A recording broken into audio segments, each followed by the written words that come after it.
હા mummy, mummy અમે લોકો તમારી સાથે ગમે તે પરિસ્થિતિમાં રહેવા તૈયાર છીએ, પણ આપણે લીધે રાધાના મમ્મી પપ્પા આ રીતે હેરાન થાય એ સારું નથી લાગતું. મમ્મી મમ્મી પ્લીઝ, મમ્મી તું જે કહેશે ને એ અમારા માટે ફાઇનલ હશે.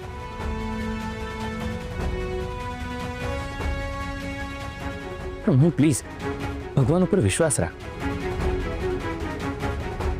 અને આ લોકો જે બેઠા છે એ લોકોને પણ સમજ પ્લીઝ મમ્મી.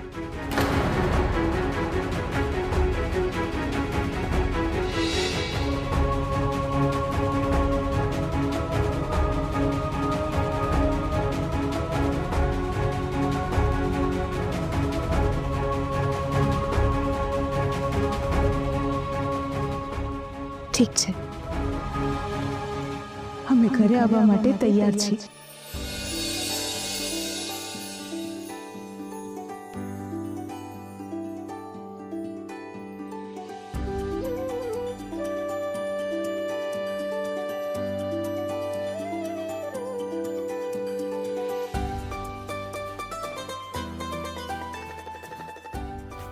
કિયારાએ કરેલી ભૂલની સજા તો એને ભોગવવી જ પડશે. રશ્મિ, દાદા બરાબર સૂઈ છે? હા હા, પણ તમે આ શું કરો છો? અરે રોજની જેમ પથારી પાથરો છો. પણ હવે આની શું જરૂર છે?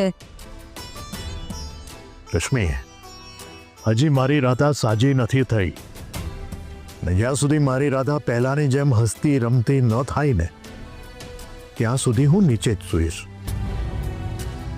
તું એક કામ કર રશ્મિ, તું ઉપર બેડ પર સૂઈ જા, હું નીચે સૂઈ જાઉં.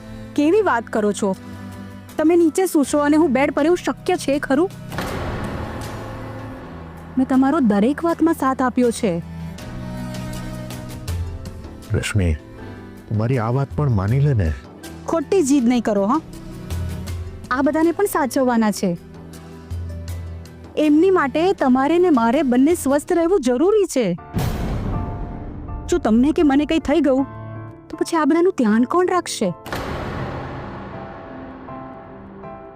તારી વાત સાચી છે રશ્મિ, પણ જુઓ, કાલે રાધા ભાનમાં આવશે ને એને આ વાતની ખબર પડશે તો એ મને વળશે. મને એમ કહેશે કે મમ્મી તમે મારા પપ્પાનું ધ્યાન કેમ નહીં રાખ્યું, અમને નીચે કેમ સુવા દીધા? ત્યારે હું એને શું જવાબ આપીશ બોલો? Yes, you are right. પણ હું ફક્ત રાધા માટે જ તારી આ વાત માનું છું. Okay, thank you. રશ્મિ, તને સેલ્યુટ છે. જે રીતે તે આ બધાને મનાવી લીધા અને એમને ઘરે લઈ આવી, મારા મગજમાં તો આવો કોઈ વિચાર જ નહોતો આવ્યો. સાચું કહું તો મેં કંઈ વિચાર્યું નહોતું. એ ક્ષણે મને જે લાગ્યું એ જ મેં કર્યું. મેં વિચાર્યું કે એ ક્ષણે જો આપણી જગ્યાએ રાધા હોત તો એણે શું કર્યું હોત કે આ લોકોની ઈચ્છા ના હોત છતાં પણ એ લોકોને આપણી સાથે આવવું પડત, અને મેં આવું કર્યું. ગ્રેટ. હું તો એમ જ વિચારતો હતો કે આ લોકોને ઘરે હું કઈ રીતે પાછો લાવી શકીશ. રશ્મિ, રાધા જો હોશમાં હોત ને તે ખૂબ ખુશ થઈ હોત. હા, દરેક મા બાપનું સપનું હોય છે કે એમનું સંતાન એના પરિવારની સાથે આમ સુખેથી રહે. બસ. રશ્મિ, હવે આ લોકોને સમજાવીને આપણે ઘરે તો લઈ આવ્યા છે, પણ હવે મારે બે કામ કરવાના છે. એક તો આ છોકરાઓને નોકરી કે બિઝનેસમાં સેટ કરવાના છે, અને બીજું એમની સાથે જે અન્યાય થયો છે એમાંથી એમને ન્યાય અપાવવાનો છે. થઈ જશે, બધું જ થઈ જશે. આટલું થયું છે તો એ પણ થશે. આપણે એક પછી એક બધા જ પ્રોબ્લેમ સોલ્વ કરીશું. ચાલો હવે સૂઈ જઈએ. ચાલો.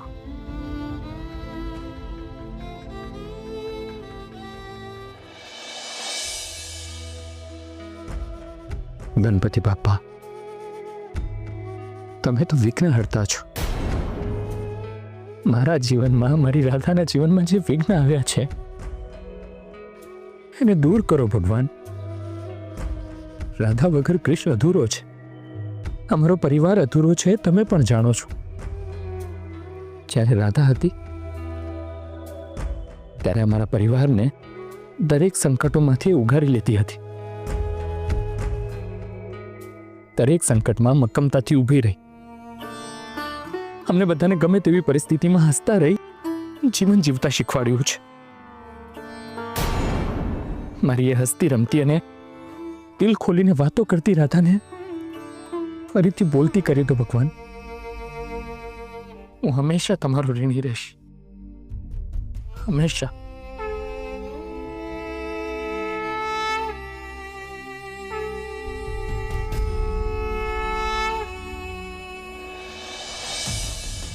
ક્રિશ, ક્રિશ, હા મમ્મીજી, શું થયું? ક્રિશ, ક્રિશ, આપણી રાધા. શું થયું રાધાને? આપણી રાધા પાનમાં આવી ગઈ છે.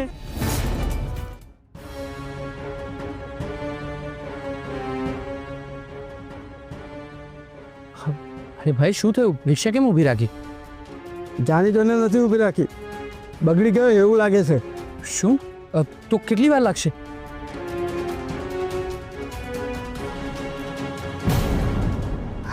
ભાઈ થોડું જલ્દી કરો ને, મને મોડું થાય છે. જો ભાઈ, મોડું થતું હોય ને તો બીજી રિક્ષા કરી લો.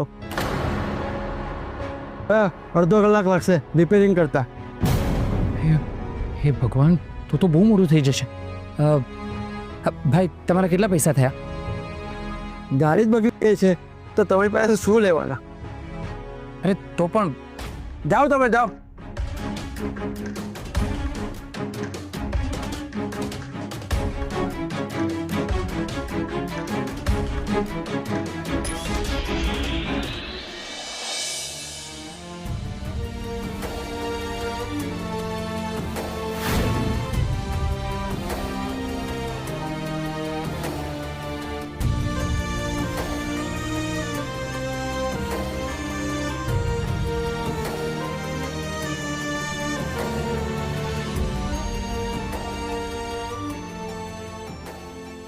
આજે ગણપતિ બાપા મને વારંવાર કેમ દેખાઈ રહ્યા છે? બાપા મને કોઈ સંકેત આપવા માંગે છે.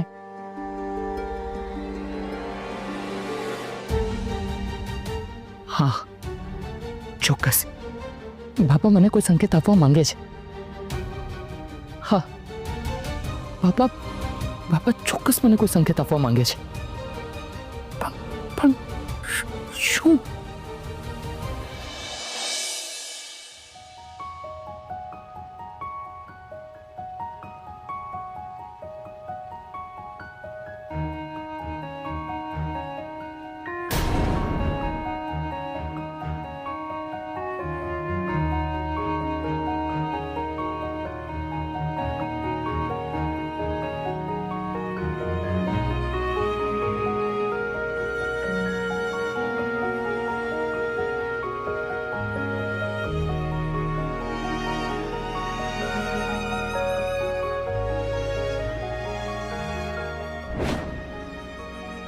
ના, હમણાં નહીં.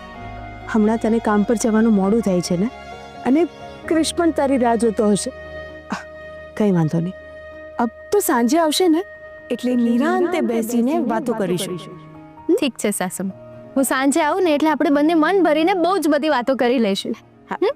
હું જાઉં હમણાં. હા બેટા. તમારું ધ્યાન રાખ. હા, તું પણ તારું ધ્યાન રાખજે.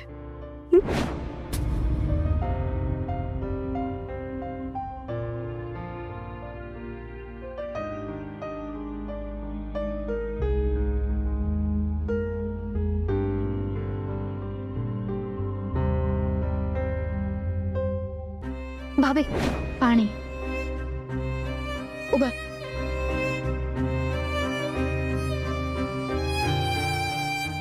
ભાભી, પાણી. બસ આરામ આરામથી.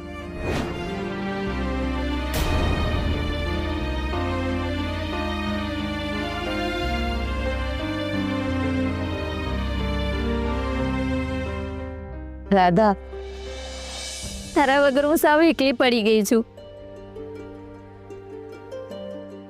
તને તો ખબર જ છે ને કે તું મને મારી સગી બેન કરતાં પણ વધારે વાલી છે.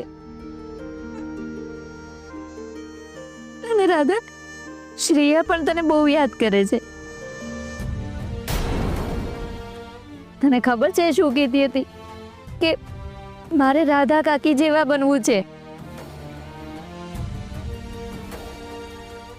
જો રાધા, તું સાથ નહીં આપે તો હું શ્રેયાને તારા જેવી કેવી રીતે બનાવીશ?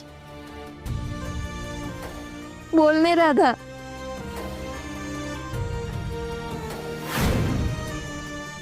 રાધા, બોલ ને, કંઈક તો બોલ રાધા.